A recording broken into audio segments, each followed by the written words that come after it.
Yeah, I'm done. Okay. Okay. Hello, everyone. This is Calandra from the Listening Suite. It's been a long time since I've had an interview. It's been a long time since I've had a post. So you will be able to see this on linernoteslounge.com. Tonight, I'm excited to bring you an interview with my dear friends, Sarah McCullum and Doug Ramsey, who make up AfterSix Productions. They're here tonight to talk about, as you see in my background, Xtra Smooth, which is their new release off of their EP that's going to be coming out shortly after 6 p.m. So I want to reintroduce to you Doug and Dan, the dynamic duo.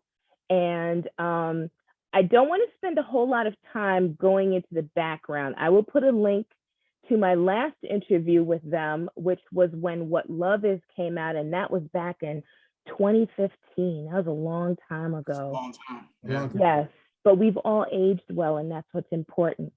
So I'm going to, I'm just going to let them just reintroduce themselves real quick. And while they do that, I'm going to ask them to just talk about their new release. So whoever wants to go first. Go ahead, Dan.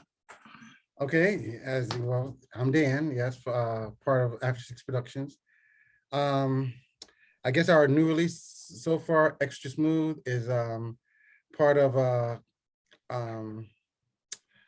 a collection. I guess I'll call it that way. I really call it a collection of tunes that we're planning on putting together. And after everything is done, it'll be a collection of tunes referring to, as was mentioned earlier, after 6 p.m. We wanted to do something that was more in direction of our maturity and where we were going as far as our growth within our music. And so we just moved toward easy listening, smooth jazz for the most part. Yeah. All right, Doug. And I'm Doug, of course, the other half of AfterSix Productions. This particular release, A6 p.m., actually, if you spell out the word, each letter of the first word is the title of the song. So conceptually, after 6 p.m. is going to be a really laid back, smooth vibes, jazzy type of production. And what we're doing is we're taking the approach this time, as opposed to how What Love Is was, and we're releasing a number of singles prior to finishing up the entire project. And as you know, for this particular interview, Xtra Smooth is the first single that we've released. It's on all streaming platforms. It's available on Bandcamp, Amazon, and iTunes for purchase. So go check it out. Okay, thank you, Doug. You just answered two of my questions. Okay. All right. Like, okay, scratch that. But actually, if you could go a little bit, this was actually a fan question from Miss Yvette Branch, who is a fan of AfterSix Productions. Okay. And I asked her to contribute a question. And her question was, how did you approach this release differently from your last release? So you kind of touched on it, but if you could elaborate a little bit more on how you approach this after Xtra Smooth, after 6 p.m. differently than you did for What Love Is. I think we did a lot of lessons learned, Calandra, from our first project. We definitely did a lessons learned.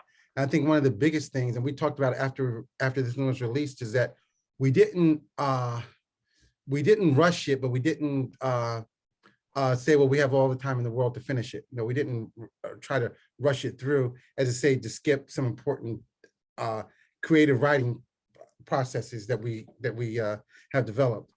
I will say, I give it to Doug. He came up with the hook, and then he, worked out the chord progressions. And even after we had that settled, we even still went back and looked at how the arrangement was, and if we made tweak the progressions slightly a little bit to fit the mood of the song, we actually did that. So I'm going to say, from lessons learned, we actually took our time and we didn't rush it. And I mean, that's how I viewed it or saw it. All right, Doug. See if I can elaborate on Dan's question for you. That This entire project, or at least the approach for this project, is different because What Love Is actually also was a conceptual release, but this project is more geared towards what one would say is adult contemporary. Adult contemporary meaning that this is going to be a purely instrumental project where What Love Is wasn't. This is going to be more along the lines of a smooth jazzy vibe type project where What Love Is was more pop oriented. So our approach in this is going to be totally different. Instrumentation will be slightly the same, but difference in some areas. But if you were to compare the two projects, you're going to find the approach to this project being more so in the adult contemporary vein. Yeah. So I'm going to ask you to elaborate on that because you brought up something interesting. You said that, I'm assuming they're both, you said that What Love Is it was very conceptual. So I've always actually wondered this, you know, I think I said this to you a very long time ago, like how do you even title an instrumental song? You know, when you look at songs that have lyrics, it's kind of easy to determine what the name of the song is going to be. How do you approach an instrumental, and what's the concept of Xtra Smooth and After 6 p.m.? I guess I can say part of it is that you have every creative process works this way. You have an idea in your head as far as the setting, the mood of like Doug mentioned, this is more adult contemporary. And so it's like you said, first it's instrumental. And so before we even started this tune, we decided what were going to be the lead instruments on this tune. So we said acoustic piano, saxophone, you know, for most of those are the main two. And so with that, we kind of wrote the song around those two instruments for the most part. Here's another way to look at it, Calandra. I'll provide you with a scenario because your question was along the lines of how do you title an instrumental song, and an instrumental song does not have lyrics. Suppose you were to wake up one morning to a relatively rainy day, and someone said, well, all right, this is what you woke up to. What kind of musical song do you feel in your heart when you look out the window and it's raining? Would it be something happy? Would it be something sad? Would it be something in between? Yeah, I think, I just want to interject with that, Doug, because you know, you kind of hit on it. And sometimes we don't really think about it. Like when we're watching a movie, whether it be action and adventure, drama, romance, or whatever have you, there's music in the background. And basically that music is supposed to kind of feel that mood without words, you know, and everything. Especially say, like Doug mentioned, say if a person just woke up and, you know, and it was, they had a rough evening or whatever have you, and it's raining, and there may be music playing in the background to try to reflect what that mood may or may not be and everything. So yeah, so it's kind of like that. Yeah. So what's the mood for Xtra Smooth, and is it a mood that's going to permeate throughout the entire project? I'll start off by answering that. Although we didn't necessarily plan it this way, I think it just ended up this way because we naturally did what we did with the What Love Is project. So to directly answer your question, Xtra Smooth will not be the definitive feel for the project. Because this project actually ended up being conceptual. Again, when I say conceptual, it tells a story from beginning to end. So just to kind of give the audience an idea of what that means, remember I said earlier that if you spell out After 6 p.m., I think that's 10 tracks. The letter X is at the end, almost at the end of that title. So Xtra Smooth really fits the concept of maybe a very late night type of vibe. Yeah. And I just want to add to that, and even though this is gonna be like a little bit of a teaser. Listen to Xtra Smooth. Sorry, Doug. Yeah, listen to Xtra Smooth. That has that kind or could have, let's put it this way, it could have that kind of late night vibe feel to it. Right. And give you an idea of that, Calandra, and this is like a little bit of a teaser of some future releases, is that when we, because the names have changed, the title of the songs, some of the names of the titles have changed over, as Doug mentioned, conceptual, and I'm gonna give away all the titles at this point, but I'll give away one of them, and it was Indigo Blue. I mean, we sat down, came up with the progression, started with chord progressions, but then I took it home, started to fool around with it, and then I came up with the voices that actually kind of fit, and I sent it to Doug, and Doug said, yes, that's what Indigo Blue should sound like. And so, it goes back to that feel, is that what is it that you're trying to project musically, versus words. I want to, set the mood in a musical tone. So that's it. Yeah. Y'all are keeping it close to the vest. I actually have never, I don't think in all my years, and I've heard many conceptual releases, I don't think I've ever heard a release that had, that was like an acronym for, with unless I just didn't know. So that's an interesting concept. So we'll definitely have to look out for that. So the other question I had for you was, so you mentioned that the lead instruments for this release, and I actually had shared this release on my social media pages, and there's a gentleman that I know who just a couple of weeks ago, I saw that he had a charm that had a saxophone on it. So I asked him if he played, and he shared with me that his brother had introduced him to jazz when they were younger. His brother had passed away last year before last. And in that necklace were some of his brother's ashes. And he was saying that, he loved the saxophone. So that's why they chose that instrument. So I purposely, when I posted the song, Xtra Smooth, I purposely tagged him on it because I knew he could appreciate it definitely. And the first thing he talked about was the saxophone. And so are those going to be, acoustic piano and saxophone? Is that going to permeate throughout the project, or is it just going to be a mix of lead instruments? I think it's going to be more so a mix, but one thing that Doug and I, we had to remember that neither of us play piano. I just thought about that. I was like, well, y'all don't play all those. Yeah. So some of the tunes are going to be the lead instruments may be bass, and some may be guitar. Like Doug and I, our main instruments. But we're not going to pigeonhole or narrow it so down as that that's what our main focus is going to be. If the song sounds like that, it needs that acoustic piano riff vibe, or it needs that sax vibe to it, we're going to add it, so, we're going to let the song, I guess, and I'm stealing some words from Quincy Jones, is that you let the music take you there, not you try to take the music there. Yeah. Understood. Yeah.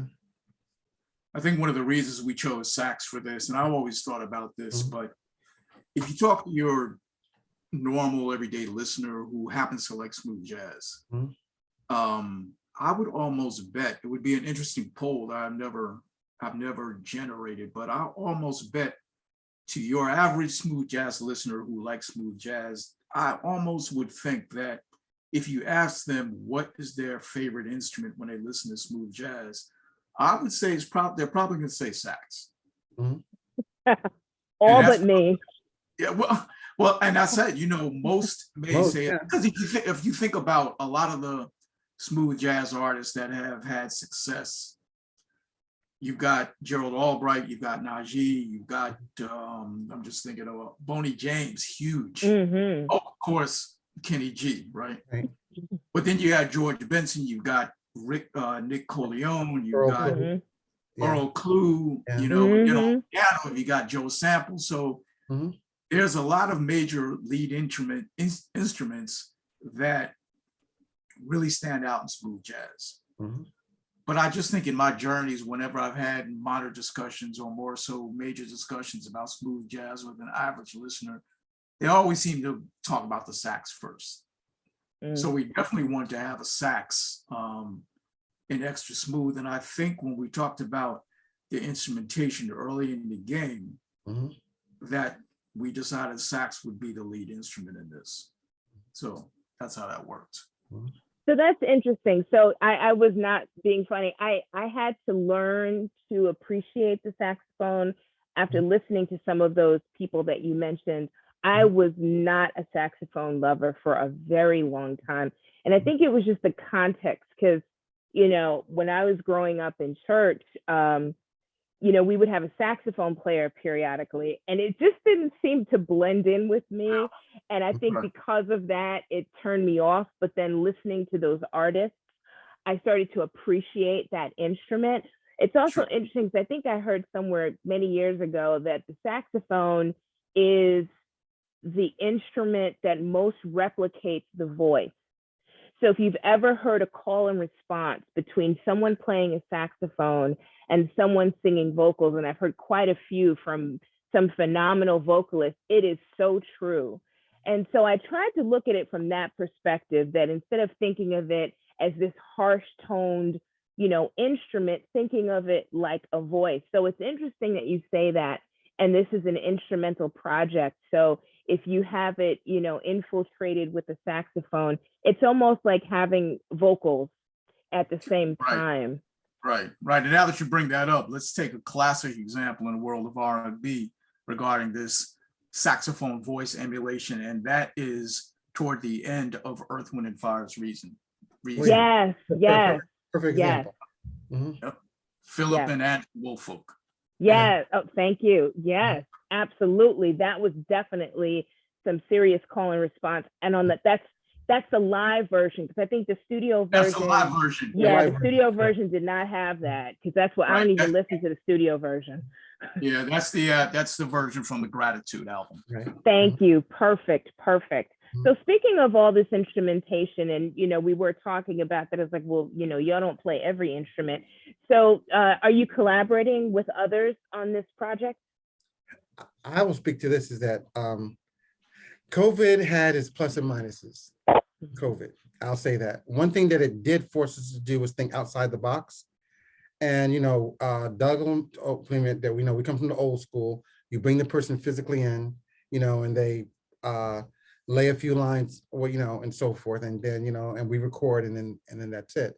But with COVID, you know, that became problematic. And so I forget how whether we stumbled upon it or we just started looking at other alternatives. We started looking at online services of musicians that are out there that do offer their services via remote. You know, I mean, we like, and in the case of Xtra Smooth, you know, we screened the saxophone players that we wanted to consider off of one of those service platforms. I don't want to make it sound like a commercial, so one of those service platforms. And when the guy that we chose, it was a good choice because he came back with several takes on the song, and because we sent him the song, we sent him the beats per minute and, you know, the key that it was in and so forth, and he took it from there, and we gave him the hook. But then we also said, you know, we also want you to embellish and put your feel onto it as well, you know. And he did, and I give it to him. You know, he did a phenomenal job. We sent it back and we looked at the takes and we took what we wanted out of it, and boom, there it was. I have to say it that way. You know, that was a smooth process. I'll call it that way. Now, will everyone work that way? I'm not gonna say that's the case, but we found that that service platform that we come to utilize, or there's several, but two of them we actually utilize, seem to work for us. Yeah, for the most part. Yeah. Right. So to elaborate, yeah, the collaboration was there. Mhm. Was that we on Xtra Smooth we worked with before. You will hear That keyboard is again on the subsequent release or subsequent single that we'll be releasing in a couple months. Mhm. So yeah, the collaboration was there. Dan is strong in playing bass. I'm strong in playing guitar. We're both a little bit strong. Both have a bit of keyboard skills, Mhm. but if you want it to sound right, you gotta get the right people. Right. I'm not the right people. So when it comes to that, We It's like right. the vocals you stay away from. I remember Yeah. that. Yeah, we Um, don't. so It's almost like example of like, oh, that person is really trying to sing. We don't. We, we don't. trying being Yeah, operative we don't want. We don't want it to be like, oh, that person's really trying to play the Trying. keys, but it's just, I don't know. It's just not working. Yeah. So yeah. Well, I'll tell you, I've heard both of you, you all do pretty well. To the average listener, I don't think we know the difference. Mhm. So that's an interesting point. So when you talk about, Dan, especially when you mention the collaboration, Mhm. because I would imagine that as you collaborate, music is art. I've said that over and Mhm. over again. And it's interesting that you said that when you spoke to this person, you gave them the basics so that they could know how to, fit in. But then you also kind of gave them a little carte blanche to put their own spin on it. Is that something that you did for the release? Is that generally the way that you would work with somebody that you're collaborating with? Or is it just kind of however you feel at the moment? I would say on the instrumental side, definitely more so on instrumental than than the vocals. I think the biggest reason is that I'm not a sax player, so my thinking like how a sax player would think is limited. So I have to give them that free reign. Is Mm. that how would the sax player play on a tune like this? Yeah. yeah, to answer, he essentially said yes to your question. Yeah. You have to, if you don't play that instrument, Mhm. you naturally have to give someone who is skilled at that instrument Right. that creative license to let them do what they do, because I cannot see me giving a sax player a sax line to play and say it goes exactly like this. Mm-hmm. Mm-hmm. You will know that I gave it to him, and you will know that I don't play sax if he actually duplicates what I give him. So you have to give that creative license. Mhm. I think that takes a lot, that it's, collaboration is, I think that many of us from the listening end, I don't think we appreciate what you all have to go through. It's just like, well, everybody just puts their creative juices together and comes up with something, but you have to kind of make it all fit. And it's interesting to understand, one of the things that I like to, it's easy for everybody to listen to the music that we're putting forth on linernotes.lounge.com, but to kind of tell the backstory, not only in the music, but in the industry itself, and how you come up with things. It's kind of like if you see a building, and I often will look, on construction sites and just say, well, gosh, how do they do that? Because these are the things that we enjoy every day, all the time. And I think that better than appreciating the sound of something is to appreciate how that sound came about. Right. So one of the things that's interesting that you mentioned in especially in the COVID environment, and I think that you all were already prepared for it. We've talked in the past, I think it was probably in one of my solo interviews with Doug, where we talked about the group that you worked with before, where you all had never really sat in the same space together, and yet were able to share files electronically. So it seems like you all were already ahead of the game when it came to doing things virtually and sharing tracks and, sharing information without having to be in the same room. So it didn't seem to stop you from, making more great music. So the question that I have is, we've talked a lot in the past about DAWs and the different technology that you all use to do what you do that enhances the musicianship. You are not making this stuff up digitally, but you are enhancing your given musicianship and your given skills, playing bass, playing guitar, fiddling around on the keyboard. So have there been any advances in that software or in the use of digital workstations, has there been anything different? Like maybe even from when you all did What Love Is, have there been any enhancements that have helped to put this product together? I would say yes. Since the What Love Is project, myself personally, I've purchased a lot of industry standard plugins, that I didn't have before. And I found that leveraging them helped, to shape the quality of I'm gonna say more so of the sound, more versus the conceptual idea of the song. To me, the conceptual side, that comes from within, unless you're just even with loops. Let me not put that down. Even with loops, person may take certain parts of a loop and so forth, and that's basically they're trying to create a conceptual sound that's unique for them and everything. So I'll leave it at that. One thing I just want to add to that is that, and I kind of alluded to it, Calandra, is that part of the process is that, and I said this to Doug, is that you have to have humility in the process. If you don't have humility in the process, you're not going to get that far. And I'm going to speak of the Xtra Smooth project. And I'm not going to go ahead and hopefully it'll keep it that way. Have Doug and I have we had creative differences throughout the years? Yes, we have. But have we ever had an argument over those creative differences? No, never. We never have. And I'm going to use Xtra Smooth as an example. Is that when he first sent it over to me to my studio, and so I played what I thought the bass line should sound like and so forth. And Doug said, no. He said, think about the other song that we have in the pipe. He said, not exactly like that, but along those lines. And so I went back, and it took me about probably the third iteration of the bass line. Doug said, yes, that's it. And so if I didn't have the humility to be like, I don't know what he's talking about. He don't know what he's talking about. I want to do it my way. We wouldn't have gotten anywhere. Xtra Smooth would not have the sound that we are both satisfied with. I'll say it that way. Yeah.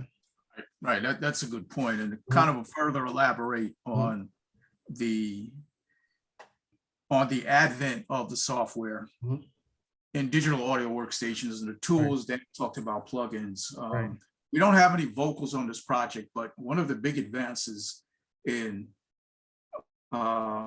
music composition, like digitally, is the advent of auto-tune and don't pain auto-tune. Auto-tune about actually automatically tuning a voice that is off pitch and bringing it on pitch. That's a big advancement. And actually, it's not even actually a huge advancement in 2022. That's kind of like at the bottom of the list now in terms of all the technical advantages that I've come across in composing music from a digital audio workstation standpoint. From a technical standpoint, there is now artificial intelligence that's being used in compositions. There's file sharing has become a lot easier because the cloud is facilitating a lot of technology that makes collaboration very, very easy. You no longer really have to sit in the same room to do any musical collaboration in the same way that the three of us are not in a studio physically together doing this interview. Right. So, but yeah, there has to be a back and forth. You have to really try to develop a synergy without being personal on trying to get the best possible outcome. Another quick example is I took a classical approach or a usual common approach to Xtra Smooth, in where towards the end of the song, I just thought that I would take what we usually hear in a smooth jazz tune, and that is a breakdown of only drums and the main instrument. In this case, sax. It's standard. Had we done it that way, I think it would have sounded perfect because a lot of people are used to hearing that.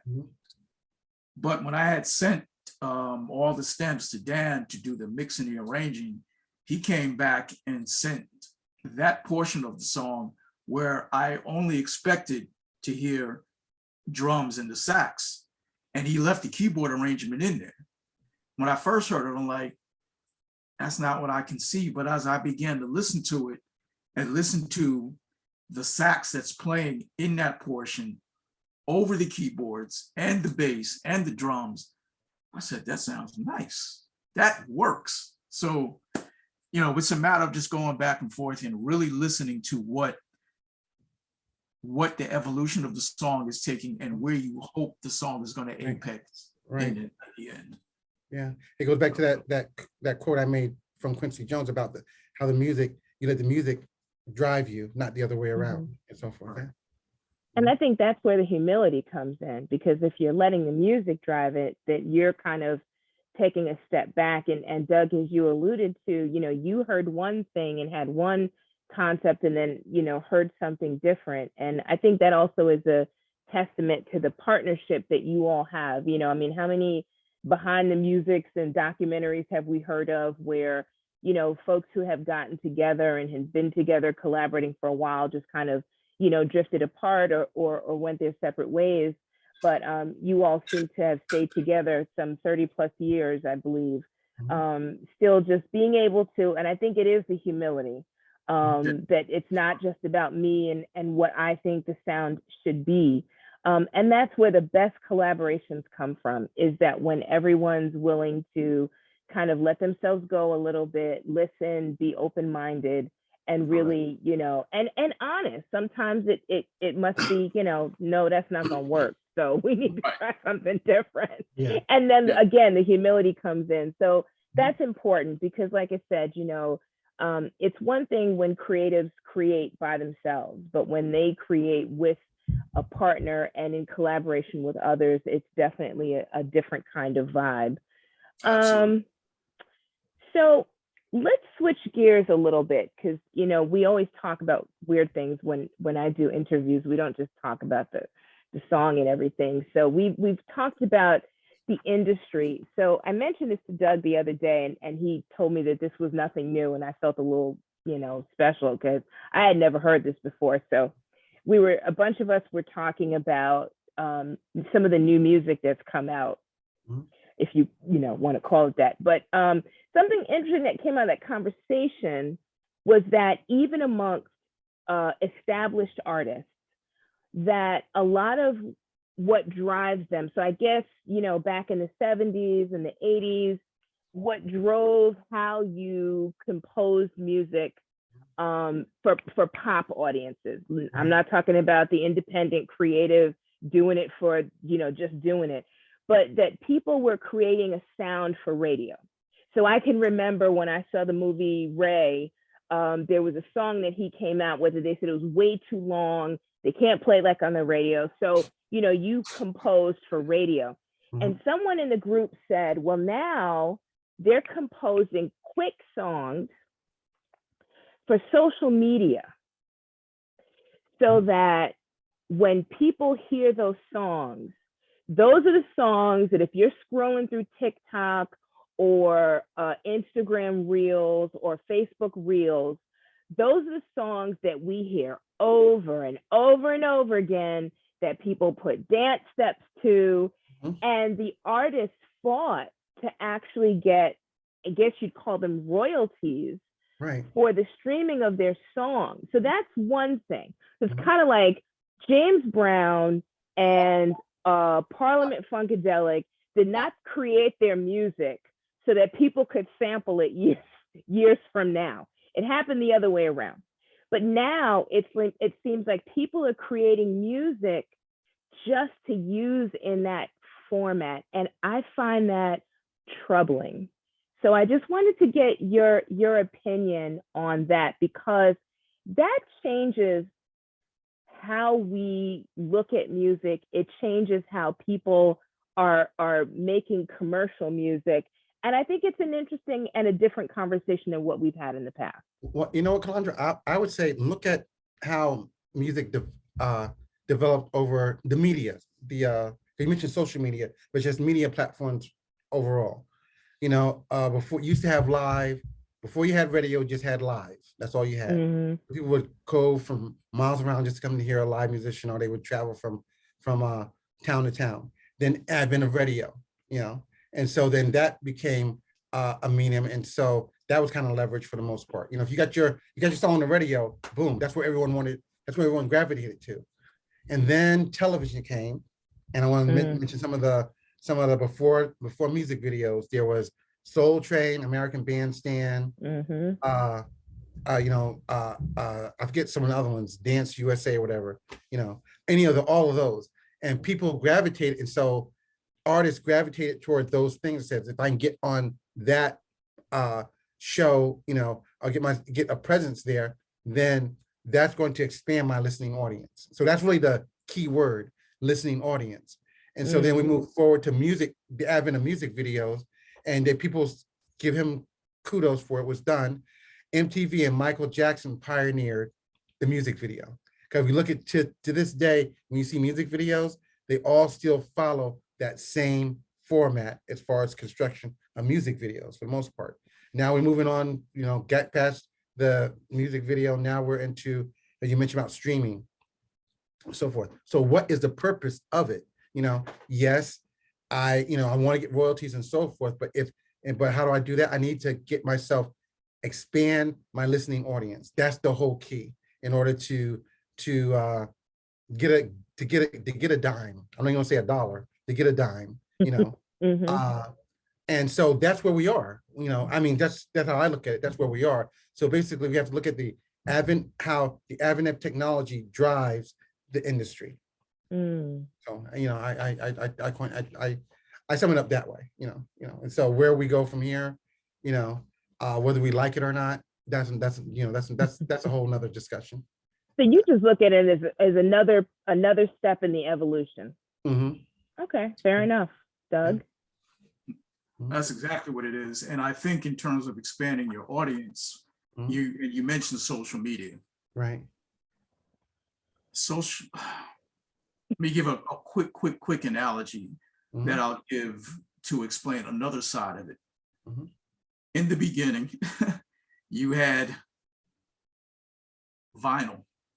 And when you go buy vinyl and put it on your record player and listen to it, you don't fast forward. That's right. You don't like the song, you pick up the needle and move it to the next groove, and then you have to do that. It's very cumbersome. Then you have to flip the vinyl over to hear the other side, and you got to do that. You don't like that whole album, then you got to grab another one, put it on the turntable, go through the whole thing. Let's say on the flip side that you do like it, then you're going to listen to it all the way through. Right? Then you've got what I call the worst technology, 8-track. Oh, it's kind of the same thing. You're driving in your car, and now you're mobile with it. Right. But now you got to wait for it to go. You don't fast forward 8-track. No. Then the CD comes along. You're still in the house, but now you can easily fast forward it. You can skip through stuff. All right. Then you get the iPod or the MP3 player, 1,000 songs in your pocket. This is still before streaming.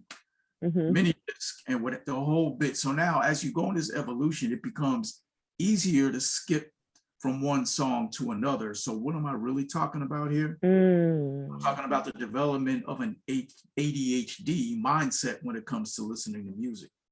Wow. Then this comes along, which in most cases is ubiquitous. So now we're talking about streaming on a mobile device. Right. I can't speak to any other genres on Spotify, but I've noticed with the lo-fi genre, with the jazz hip hop genre, these songs now are no longer than 2 minutes long. Yeah, they want them to be quick. They want it to be quick because now I can go to the next song just like that. And I think technology, when you're listening to music from that standpoint, has aggravated ADHD in a lot of listeners.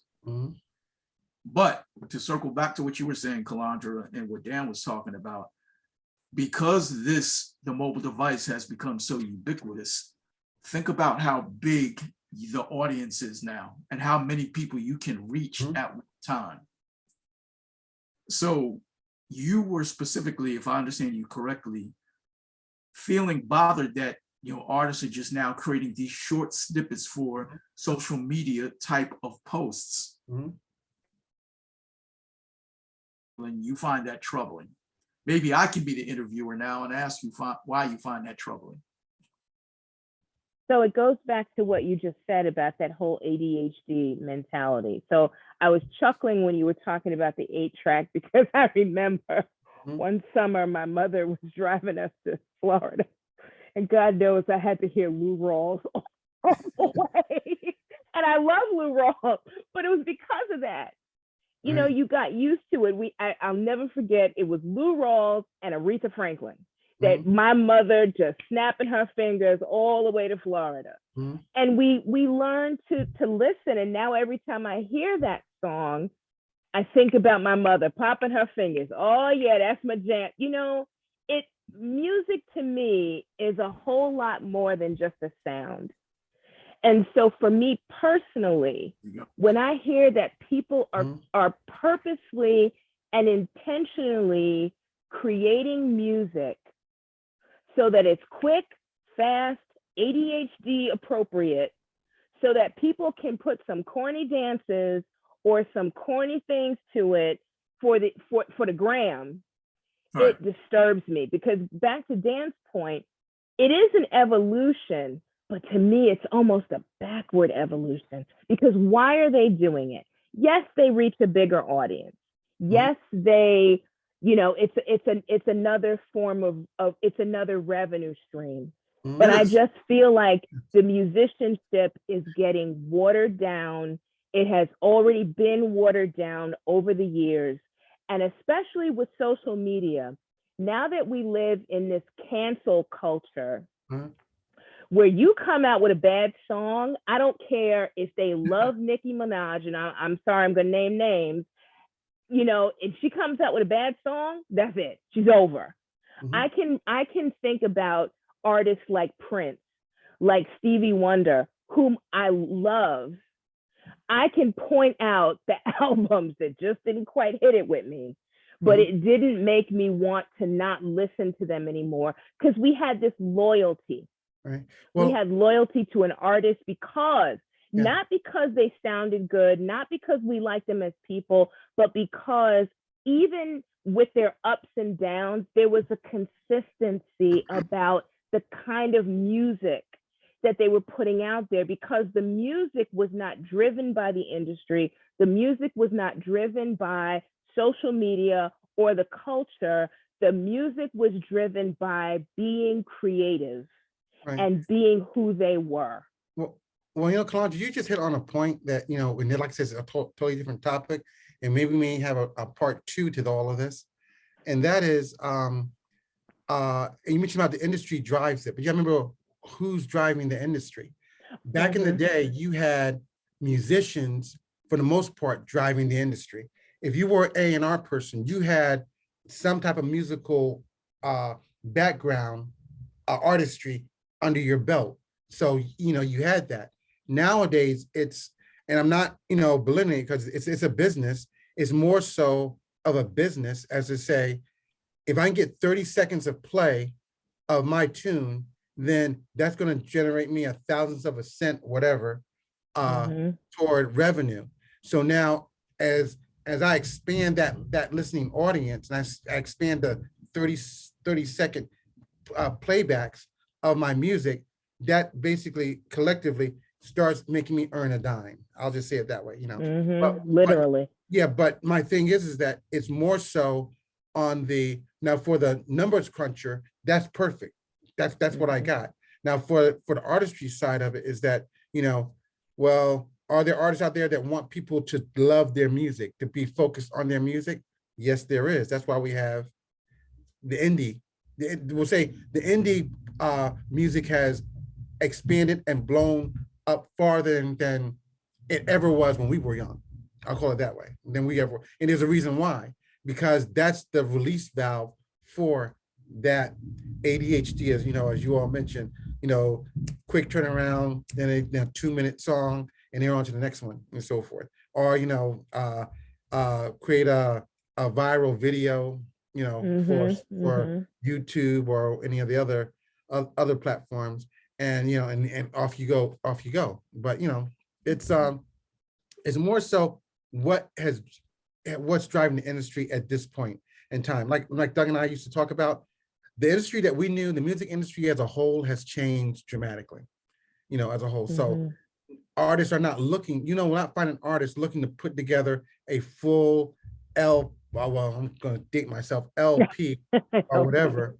You're not going to find them trying to do that because it's not lucrative enough. Is that the only thing I need to do is come up with a 2 to 3 minute catch tune, whether it be an A part song or whatever have you, and I'm off to the races, But mind you, we are specifically talking about, for the most part, urban contemporary genre.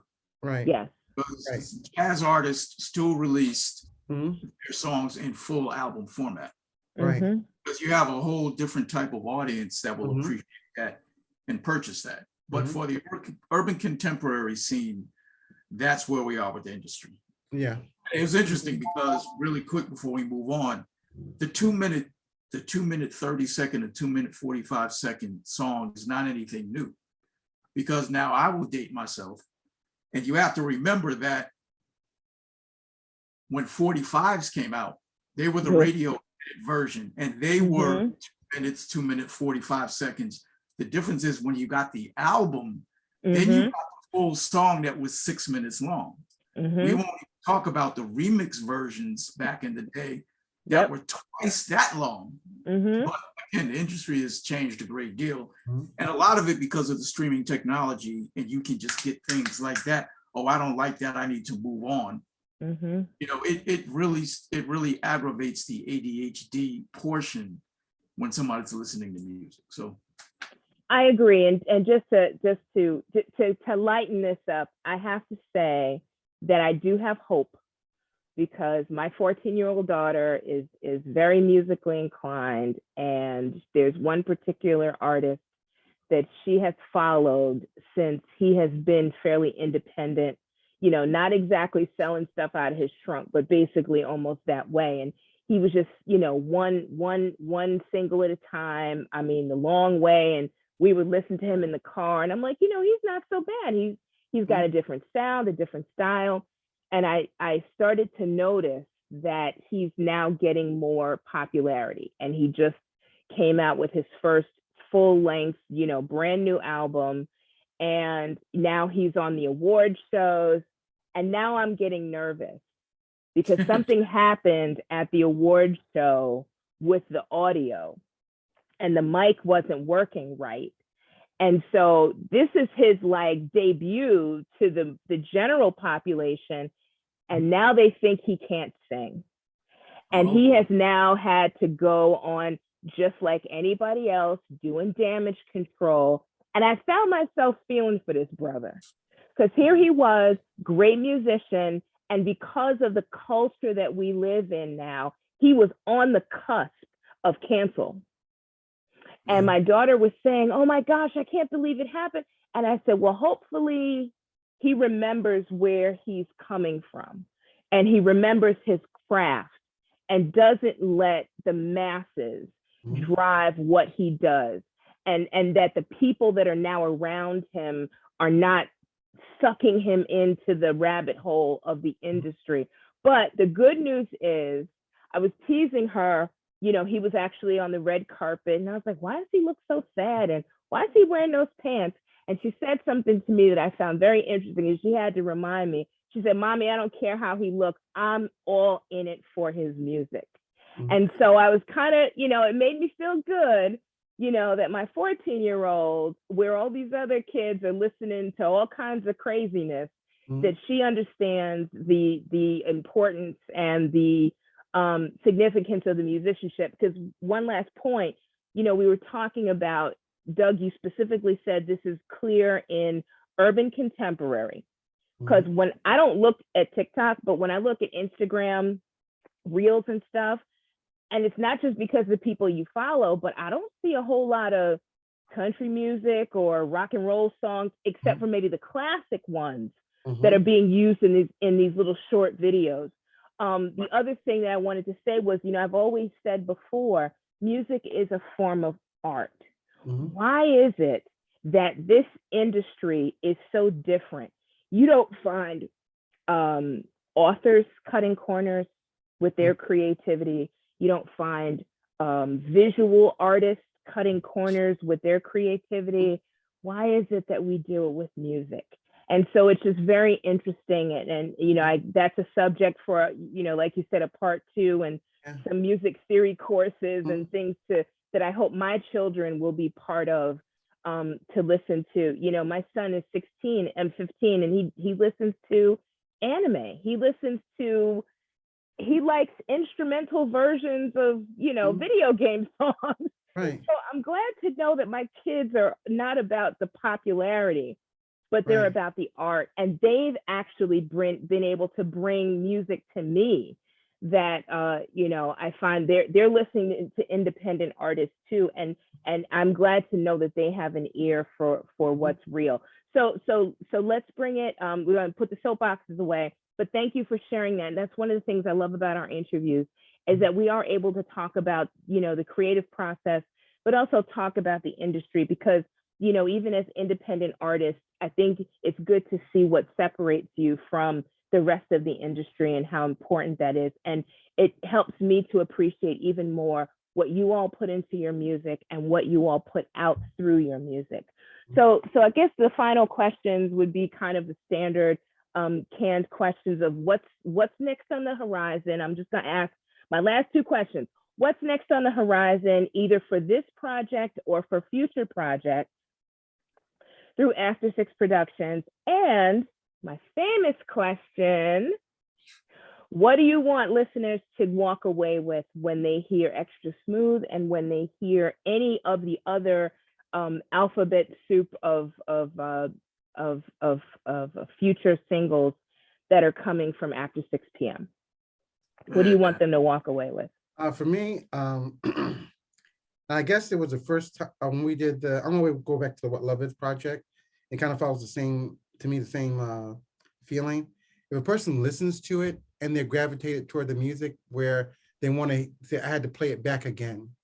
And even if they don't play it back again at that very moment, they walk away with, I really like that. You know, they don't have to be in love with it. You know, we're not looking for groupies or anything like that. We're just basically want people to enjoy our craft. That, to me, that's the ultimate. You know, once you are there and you're in, you know, you've reached that first. Come on, Dan. Gosh, I'm getting old here. You've reached that first milestone within your journey. You know, is that people gravitate to your music because they enjoy listening to it. Like you said, Calandra, like when you learn to have an appreciation for the saxophone, is that now that tone gravitates you toward to listen to it in its finality versus, oh, after 5 seconds I had to turn it off because, you know, I want to hear something else. You know, so yeah. Yeah, I would say with this particular project and Xtra Smooth specifically, we want to go back to what you were talking about earlier, Calandra, regarding lyrics. Xtra Smooth has a certain feel that's recognizable. But the thing is, when you have a song without lyrics, your interpretation of it is far wider than if you had lyrics in the song. Yeah. So someone might listen to Xtra Smooth and think, wow, this is nice. You know, I can see myself driving, you know, down the road on a sunset, you know, wide open road in front of me. Maybe someone else sees themselves chilling in front of the fireplace or whatever. You know, there's no lyrics, so there's nothing that's really pigeonholing you, if you will, pigeonholing you to define the song.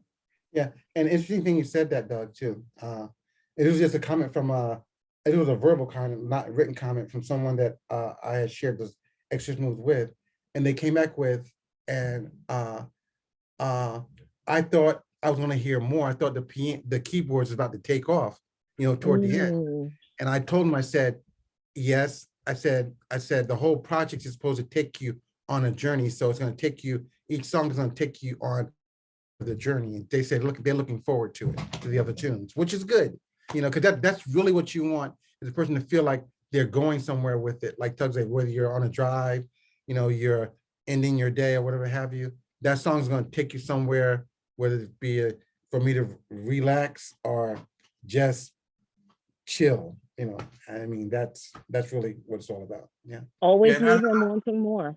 Uh-huh.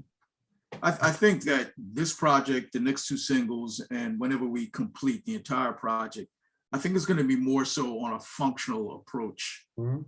than anything else. Functional meaning that, you know, you may walk into a restaurant or a store and the song may be, or their playlists of songs in that store to create that atmosphere or that environment may be along the lines of what Xtra Smooth is. So that would fit perfect in an environment like that, or a day spa. You know, Xtra Smooth may be the type of thing that that particular day spa feels this song will be a nice fit generally on our playlist. So we just like to compose. We like to hopefully have people, just like any other artist, enjoy what we put out. I think for me, that's the biggest compliment. So I'm going to make sure to take a copy of it with me the next time I go to Hand and Stone to get a massage. I'm going to pop that into player for me, because the waterfalls are cute and all, but it would be nice to hear some different music. But you know, it's really interesting when you were talking about the lyrics and how an instrumental, I think it allows you to really use your imagination. And it's kind of like, again, going back to music being another expression of art. When you read a book, yes, there's different interpretations, but the words kind of guide you along, just like the lyrics to a song will guide you along. But when you look at a piece of art, there's no guidance. There's just color, there's patterns, and it allows you to expand your mind. So instrumentals, you know, the same way, there's nothing to guide you but the instrument. Or because yeah, I've been there sometimes, and I think I was there with Xtra Smooth, where it's like, whoa, you know, that was a nice piano riff, but you know, I was looking for more. But that's because I was on that journey, and it was like y'all cut me off before I could finish it. But that's what art is all about. It's all about personal interpretation and your expression, and then we all interpret it differently. And the thing is, I remember reading this just to add to what we're talking about. One of my favorite smooth jazz guitarists, Norman Brown, released an album probably about 3 years ago. And I saw some sidebar article somewhere in social media saying that the reason that he puts vocals in his songs is that people identify with vocals like that, you know, they immediately identify. His point was that as an instrumentalist, he wanted vocals in his songs because he feels that that really draws someone to remember the song. And I totally get it. Me, I like to have a song where I leave that interpretation open. And that's really just a preference point of mine. So you may not be singing the words, but you'll be humming the tune. yeah. You'll identify some way. Yeah. So I'm assuming that I'm not going to put you on the spot, but it sounds like from what you're saying that you guys are working on finishing up the rest of the project. And I will leave it at that. Any final thoughts, your final words from I just want to say something. Today, while we were having this interview, I have had my second grandchild. Congratulations. Yeah. So yeah, that's why I was smiling, because I just got the text from him. I enjoyed. I don't know if you can see him, but there he is. That's him. Yeah, that's him. What did they name him? What's the child name? His name is Zayden. Okay, kind of like Xayden. So nice. we have two X's in our family now. Yeah. Well, congratulations. Thank you. I just want to share that with you. So, you know. All right, bro, we ain't gonna hold you for sure. No, so yeah, so I'm gonna head after, and I'm not rushing, but after we wrap up, I'm gonna head over to the hospital and so forth. Oh, Cool, congratulations. We excellent, have a new excellent. music lover. We have a Yeah. potential new musician Yeah. coming to us in the world, and music reflects life. Hmm. So Yeah. I hope that this is a continued inspiration, and we wish you and your family and that beautiful little baby, we wish you all the best. Yeah. Thank you so much for taking time. As Dan and Doug mentioned, Xtra Smooth can be found on every streaming service and anywhere that you listen to your favorite tunes. Trust me, you will find Xtra Smooth there. And we'll have those links, and I will try to get this up on the blog. Thank you both so much. You guys are always special, and I really feel very humbled and honored to speak with you. Thank you for your music, and thank you for your honesty, your candor, and thank you for sharing your talents and your gifts with all the listeners. Thank you. Thank you, Calandra. Yeah, thank you. Yep. Now I'm grinning from ear to ear right now. But oh, good for you. Yeah, again, thank you. Do your thing, man. Do your thing. Yeah. Thank you for always, Calandra, for supporting us. I'm always grateful for it. You know. Yeah, we are. We just need 100,000+ more like you will be good. Oh, thank you. Well, I have 2 in my house that are like that, so I'm trying to add to the number. All right, great. All right, thank you so much, All right, and we are thanks. signing off. All right. All right.